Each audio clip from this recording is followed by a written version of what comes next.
Hello everybody, good morning. Today I'm going to talk a little bit about rennet. Rennet is a enzyme, and an enzyme is a protein. It is not a live animal like cultures, for example. Now you can run into all kinds of enzymes. Without enzymes, our bodies would not function. They tend to, when you see the name, they tend to end with the letters ASE, so lipase, protease, and all kinds of different ones. Enzymes have one function. They are like a key to a lock, and they are catalysts that speed up a chemical process. So we use Rennet, which is our enzyme, to speed up coagulation during the milk setting time. We add the cultures to it, which will do the same thing, which will sour the milk and coagulate the milk, and the rennet will support that. And in cheese making, that is actually a really cool thing because it makes it more sturdy and not so quite so fragile. The enzyme we're dealing with is a protease, and is found, if it is an animal rennet, found in the fourth stomach of a calf. Now, there comes the controversial part for some people. Calves are not slaughtered for the rennet, so the rennet can be harvested.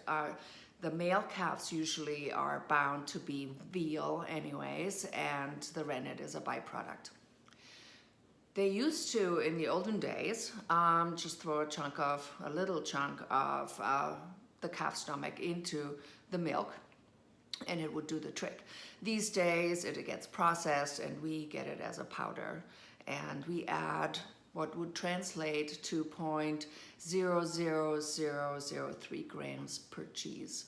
So it is a minute, tiny amount, and it helps the calf to digest its food, and that's why it is only found in the calf stomach, because as the calf matures, it's not needed anymore because it can actually eat, grass and whatever comes along. But to digest the milk from its mother, it needs this enzyme, and it helps with the coagulation during the cheese making process. There's the story that goes around, and who knows if it's true, but this tribe was traveling because it was nomadic, and the calf stomach was its drinking container. So they would carry around, the stomach, bladder, the calf stomach as a bladder, and it was filled with milk. And by the time they arrived at their new destination and wanted to drink the milk, it ended up being cheese because it had coagulated and separated into solids and whey. Who knows if that is true, but it's still a fun story to explain what will happen. Now, there is also rennet that is microbial. It is produced from fungi. There's also a plant that can be used. It has rennet properties in it.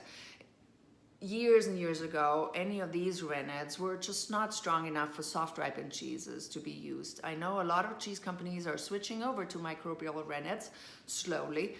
For us, soft ripened cheeses, the animal rennet still produces the strongest, the best consistent results. So that's why we stick with it at the moment. However, we will play around with it and see if eventually we can switch if we feel we need to switch.